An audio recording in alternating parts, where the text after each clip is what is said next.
Hey everybody, welcome back to the Respiratory Therapy Resource Center. So today's video is going to be about how you can prevent from getting COVID-19. So this video is going to be based off of the video published already by Dr. David Price. He's a pulmonologist and critical care intensivist at Cornell University in New York City, and he was the lead intensivist taking care of all of the ICU level coronavirus patients at that hospital. So if you want more information or you want to see his video, I'm going to post all of those links at the bottom in the description of this video. And I kind of just wanted to hit some key points that he covers in his video and his article, okay? So how do you get it? How do you actually get coronavirus? So you have to have sustained contact with a COVID-19 positive person for 15 to 30 minutes without any kind of mask, without any kind of protection. Not only that, but after you've had this sustained contact with that person, the number one way you get it is when you are with this person and you shake their hand, you touch them, you give them a hug, you are around them during a barbecue, and then you have coronavirus on your hands, and then you touch your eyes, nose, or mouth. Boom. You just got coronavirus, right? So that is how it transmits. It is from your hands touching someone who has it or a surface that somebody coughed or sneezed or breathed on, and then you touched your eyes, nose, and mouth. So how can you prevent it? What are the methods? What can you do to not get coronavirus? So number one, first and foremost, is stop touching your face. Stop touching your face. You have to become a hand hygiene Nazi. It has to be Purell hand sanitizer 100% of the time, every time you leave the house, okay? So in addition to that, you still need to be wearing a mask. You need to be social distancing at least 6 feet away from other people. You need to train yourself to stop touching your face. And he talks about in his video how the mask not only helps prevent asymptomatic individuals from coughing and sneezing their coronavirus particles onto other surfaces, it also helps the person wearing the mask to train themselves to stop touching their face, right? So there's 2 points to the mask, right? You're protecting other people from you if you're asymptomatic, and then you're also learning and psychologically breaking that need to constantly touch your face with your hands. That could always possibly be infected with coronavirus all over your hands. So the last way and most effective way is probably staying at home. When you do all of these things, your risk for getting coronavirus goes significantly down. So commonly touched surfaces. These are just things I have thought of over the course of this pandemic that I have designated as coronavirus-ridden places and things and surfaces that people touch. So your cell phone should constantly be designated as a coronavirus petri dish. You should never assume that your cell phone is clean. When we think about all the things we touch, and then we touch our phone, and then we put our phone down on the counter, and then we put our phone over by our computer, and then we touch our iPad. So all of these technological devices and things that we touch every, probably 5 minutes, every 30 seconds, when people are just constantly on their phone, looking at Facebook, looking at all these different social media platforms, they should be completely designated as coronavirus petri dishes. It doesn't matter how many times you wipe them down. So just know that when you touch your phone, just get into the habit, I will not touch my face at any cost. I just touch my phone, okay? Doorknobs, huge coronavirus petri dishes. Gas pumps, huge. When have you ever seen anybody ever wipe a gas pump?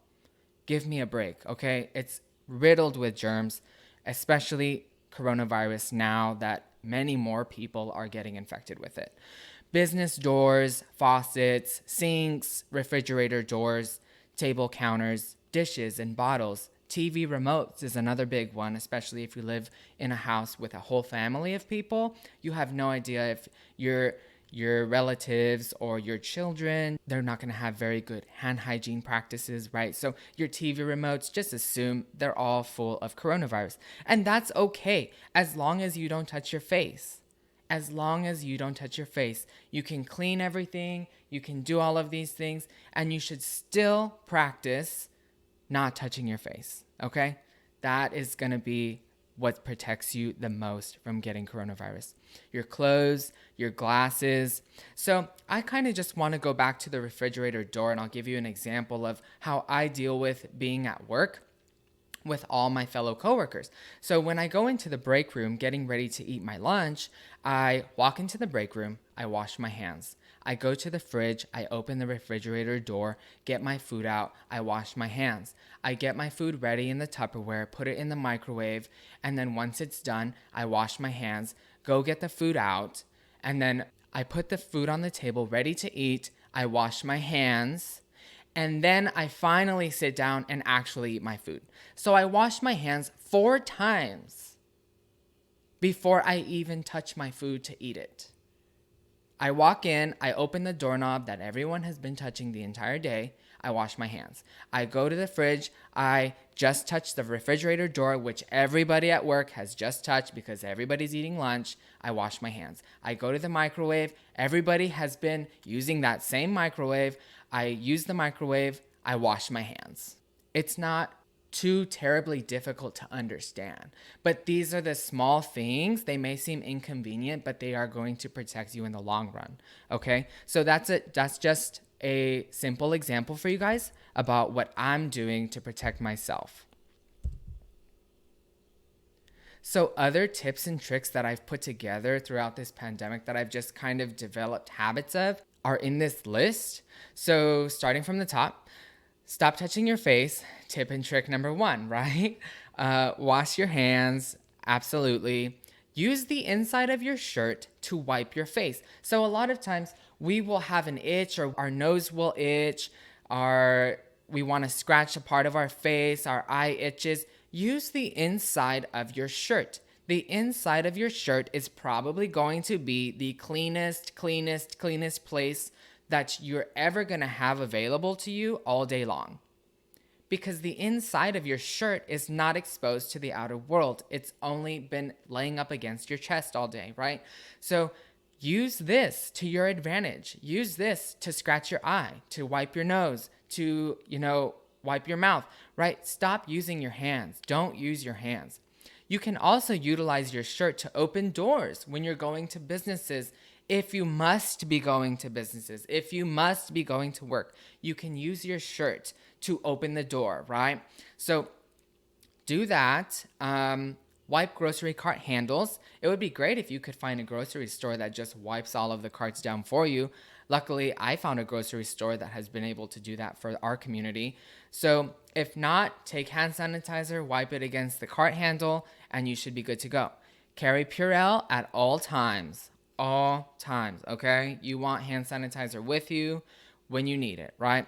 Use other things besides your hands to open the doors and push buttons like elevator buttons. If you are in an elevator, you can use your knuckles, you can use your elbows, and if you're trying to open doors, you can use your forearm, you can use your elbows, you can use your feet. If it's a door that you can push outwards to open, you can use your feet, right? And what's interesting to me is I've actually been doing that for a while, even before the pandemic, because I always thought, I was like, that's gross. A bunch of people are touching the same handle that I'm about to touch, right? So another thing for my healthcare friends is have a coronavirus pair of shoes, right? Like before you go to work, you have a designated pair of shoes that is for the hospital and only the hospital, right? So wash your hands before you put dishes away. Clean dishes. You're about to put clean dishes away. Wash your hands before you touch them. Before you touch your face, wash your hands. Before you brush and floss your teeth, wash your hands. Think about it. You're about to floss your teeth. You're going to put your hands in your mouth. Wash your hands before you do that, right? Train yourself not to touch your face by wearing a bandana or homemade mask. That's what Dr. Price talks about as being one of the many useful reasons to wear a mask. It starts you getting in the habit of not touching your face. The mask reminds you, oh, don't touch your face. Don't touch your face. Don't touch your face. So one of the things I learned in college when I was doing laboratory research was the clean hand, dirty hand concept. And the way this concept works, for example, in a home of, 5 people, let's say a home of 5 people, you have a TV remote, you all are about to eat dinner, and the TV remote will have one hand designated for it, right? Because we're assuming the TV remote is a COVID-19 petri dish, right? So that is the dirty hand. Your left hand is going to be for the TV remote. That's the dirty hand. Your right hand will be the clean hand. It's going to be holding your fork and feeding you to your mouth, only coming from your right hand. So you have this clean hand, dirty hand concept. That's how it works. One hand is going to be assumed to be the coronavirus hand, which is fine. It's powerless unless you touch your face, okay? And then you'll have a clean hand available for doing something that you're going to say is clean, right? Like, for example, holding the fork while you're eating dinner. So another thing that I've been doing is using toilet paper or napkins to turn off faucets after I use the restroom in a business or the grocery store. And you can open the bathroom stalls also with napkins or toilet paper. You should try your best to not touch the latch. And even if you do, don't forget on the way out, you're going to wash your hands, right? So it's okay, but just be mindful of these things, right? So use toilet paper to turn off the faucets. What I'm going to emphasize that I really want people to start doing is after you wash your hands, do not touch the faucet. You dried your hands. Do not go and touch the faucet after you just washed them to turn off the water. You just got coronavirus all over your hand again. And now you think your hands are clean, but you just touched the faucet. So go get a piece of toilet paper and put it between your hand and the faucet and then turn it off. Let the water run for a few seconds while you get the toilet paper. It's fine, okay? So do this so you know 100% I did not touch the faucet. My hand is clean. I washed it. I used toilet paper. I put a barrier between my hand and the faucet. You're going to be good to go, okay? So with all of that being said, these are just some of the highlights, right? And I'm going to put several links in the description box below this video for you guys to kind of check out the full-length video by Dr. Price and his take on taking care of coronavirus patients and how people can prevent getting coronavirus, as well as other things that he has learned about working in the hospital. And also, he talks a little bit about if you have a family member that gets sick, what to do in that situation. So it's a great video, great information. Go check it out. I'll put it in the description box as well as the news article. So with that being said, if you guys got something out of this video, please subscribe to my channel and also check out my website, respiratorytherapyrc.com. So I wish you all good luck, and I hope with these tips and tricks, you learned a few things and you can apply them and be safer and healthier, okay? Good luck, everyone, and have a great day. Bye-bye.